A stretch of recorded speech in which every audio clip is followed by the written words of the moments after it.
आज आमला नवमी है। आमला नवमी को अक्षय नवमी के नाम से भी जाना जाता है। आज के दिन सहपरिवार आंवले के पेड़ की आराधना की जाती है। धार्मिक मान्यता के अनुसार कार्तिक शुक्ल पक्ष की नवमी तिथि को जो कोई आंवले के पेड़ का पूजन परिवार सहित करता है, उसे आरोग्य, जीवन और सुख सौभाग्य प्राप्त होता है। मान्यता के अनुसार इस दिन किया गया तप, जप, दान इत्यादि व्यक्ति को सभी प्रकार के कष्टों से मुक्त करता है। आंवला नवमी की पूजा के दौरान हमें कथा पढ़नी या सुननी अवश्य चाहिए, तभी इस पूजा का अक्षय फल भक्तों को प्राप्त होता है। तो प्रिय भक्तजनों, आप सभी को आंवला नवमी के पर्व की हार्दिक शुभकामनाएं।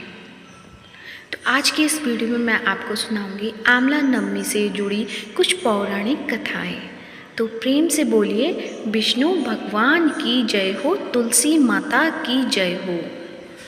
एक राज्य में आंवलिया नाम का राजा था। राजा ने यह प्रण लिया था कि वह अपनी प्रजा में रोजाना 1.25 मन आंवला दान करेगा, उसके बाद ही खाना ग्रहण करेगा। राजा अपने प्रण के अनुसार ऐसा ही करता था, लेकिन उसके बेटे और बहू को यह बात पसंद नहीं थी। इसलिए एक दिन उसके बेटे बहू ने सोचा कि राजा इतने सारे आंवले रोजाना दान करते हैं, इस प्रकार तो एक दिन सारा खजाना खाली हो जाएगा। एक दिन बेटे ने राजा से कहा कि उसे इस तरह दान करना बंद कर देना चाहिए। राजकुमार की बात सुनकर राजा को बहुत दुख हुआ और राजा ने रानी के साथ महल का त्याग कर दिया। फिर क्या था, राजा आंवला दान नहीं कर पाए और अपने प्रण के कारण कुछ खाया नहीं। जब भूखे प्यासे 7 दिन हो गए, तब भगवान को उनके ऊपर दया आ गई। इसलिए भगवान ने राजा के लिए जंगल में ही महल, राज्य और बाग बगीचे सब बना दिए और ढेरों आंवले के पेड़ भी लगा दिए।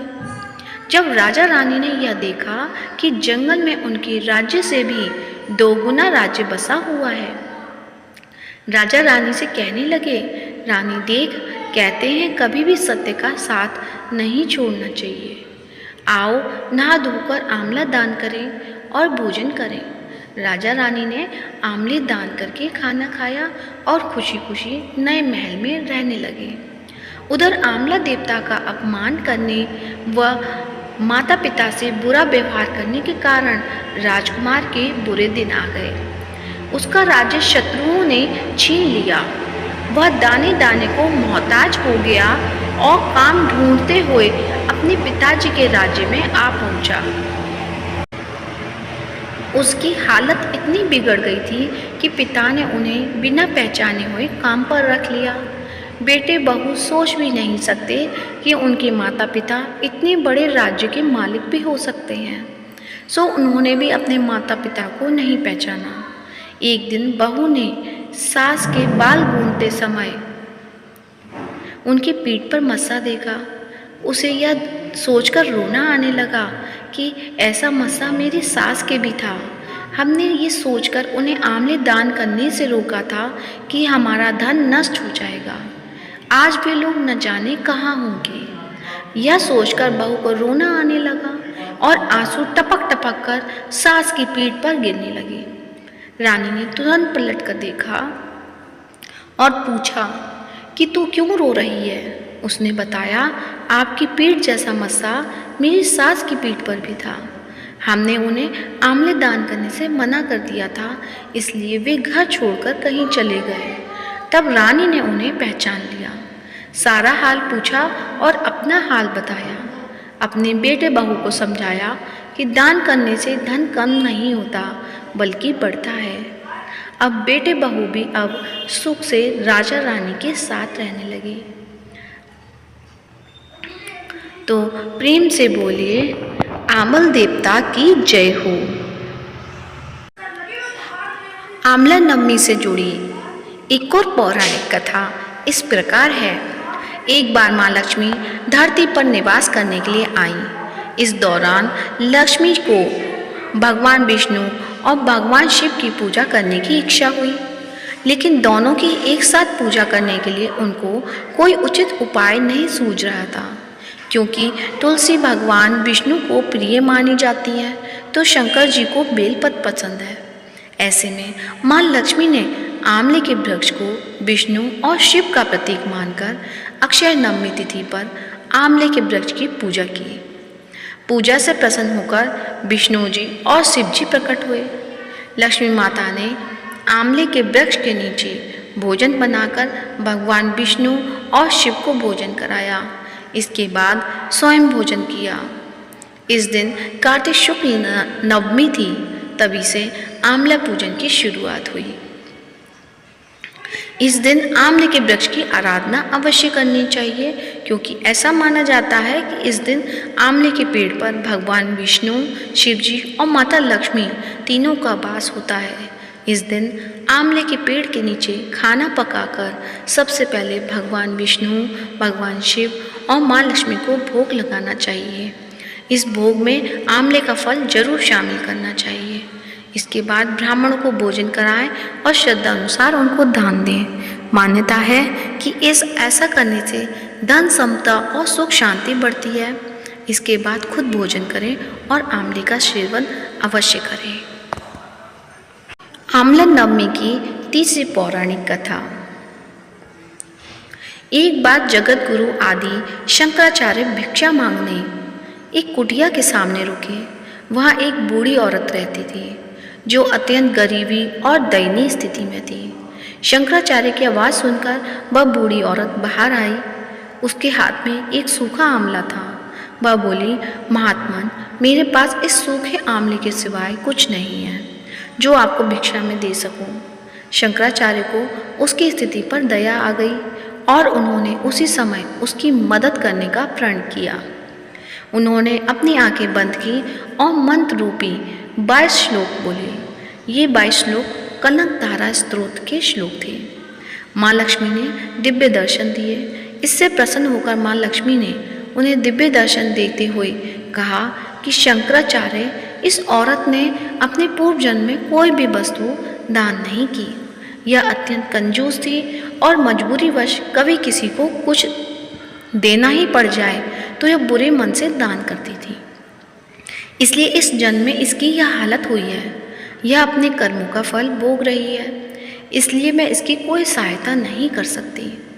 शंकराचार्य ने देवी लक्ष्मी की बात सुनकर कहा कि हे माँ लक्ष्मी, इसने पूर्व जन्म में अवश्य दान धर्म नहीं किया है, लेकिन इस जन्म में इसने पूर्ण श्रद्धा से मुझे यह सूखा आंवला भेंट किया है। इसके घर में कुछ नहीं होते हुए भी इसने यह मुझे सौंप दिया। इस समय इसके पास यही सबसे बड़ी पूंजी है। क्या इतना भेंट करना पर्याप्त नहीं है? शंकराचार्य की इस बात से देवी लक्ष्मी प्रसन्न हुई और उसी समय उन्होंने गरीब महिला की कुटिया में स्वर्ण के आंवले की वर्षा कर दी। तो प्रेम से बोलिए, लक्ष्मी माता की जय हो। तो माता लक्ष्मी सभी के घर में ऐसी धन संपदा की बरसात करती रहे। तो प्रेम से बोलिए, लक्ष्मी माता की जय हो। तो आइए अब सुनते हैं लपसी तपसी की कहानी, क्योंकि सभी व्रत कथा सुनने के बाद अंत में लपसी तपसी की कथा अवश्य सुननी चाहिए, नहीं तो व्रत कथा का फल पूरा प्राप्त नहीं होता है। तो आइए सुनते हैं लपसी तपसी की कहानी। एक लपसी था, एक तपसी था। तपसी हमेशा भगवान की तपस्या में लीन रहता था। लपसी रोजाना 1.25 सेर की लापसी बनाकर भगवान का भोग लगाकर जीम लेता था। एक दिन दोनों लड़ने लगे। तपसी बोला, मैं रोज भगवान की तपस्या करता हूँ, इसलिए मैं बड़ा हूँ। लपसी बोला, मैं रोज भगवान को 1.25 सेर लापसी का भोग लगाता हूँ, इसलिए मैं बड़ा हूँ। नारद जी वहाँ से गुजर रहे थे। दोनों को लड़ता देखकर उनसे पूछा कि तुम क्यों लड़ रहे हो?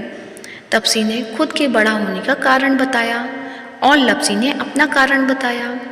नारद जी बोले, तुम्हारा फैसला मैं कर दूंगा। दूसरे दिन लपसी और तपसी नहाकर अपनी रोज की भक्ति करने आए तो नारद जी ने छुपकर 1.25 करोड़ की एक एक अंगूठी उन दोनों के आगे रख दी। लपसी की नज़र जब अंगूठी पर पड़ी तो उसने चुपचाप अंगूठी उठाकर अपने नीचे दबा ली। लप्सी की नज़र अंगूठी पर पड़ी, लेकिन उसने ध्यान नहीं दिया। भगवान को भोग लगाकर लापसी खाने लगा। नारद जी सामने आए तो दोनों ने पूछा कि कौन बड़ा। तो नारद जी ने तपसी से खड़ा होने को कहा। वो खड़ा हुआ तो उसके नीचे दबी अंगूठी दिखाई पड़ी। नारद जी ने तपसी से कहा, तपस्या करने के बाद भी तुम्हारी चोरी करने की आदत नहीं गई, इसलिए लप्सी बड़ा है और तुम्हारी तपस्या का कोई फल नहीं मिलेगा। तपसी शर्मिंदा होकर माफ़ी मांगने लगा। उसने नारद जी से पूछा कि मुझे तपस्या का फल कैसे मिलेगा। नारद जी ने कहा कि यदि कोई गाय और कुत्ते की रोटी नहीं बनाएगा तो फल तुझे मिलेगा। यदि कोई ब्राह्मण को भोजन करवाकर दक्षिणा नहीं देगा तो फल तुझे मिलेगा। यदि कोई साड़ी के साथ ब्लाउज नहीं देगा तो फल तुझे मिलेगा। यदि कोई दिए से दिया जलाएगा तो फल तुझे मिलेगा। यदि कोई सारी कहानी सुने लेकिन तुम्हारी कहानी नहीं सुने तो फल तुझे मिलेगा। उसी दिन से हर व्रत कथा कहानी के साथ लप्सी तपसी की कहानी सुनी और कही जाने लगी। तो प्रेम से बोलिए, विष्णु भगवान की जय हो, लक्ष्मी माता की जय हो, भगवान शिव जी की जय हो। उम्मीद है आज की कहानी अच्छी लगी होगी। कहानी अच्छी लगी है तो वीडियो को लाइक करें, ज़्यादा से ज़्यादा शेयर करें और कमेंट बॉक्स में विष्णु भगवान के अनंत स्वरूपों की जय अवश्य लिखें और साथ ही मायरा वॉइस चैनल को सब्सक्राइब करें। धन्यवाद।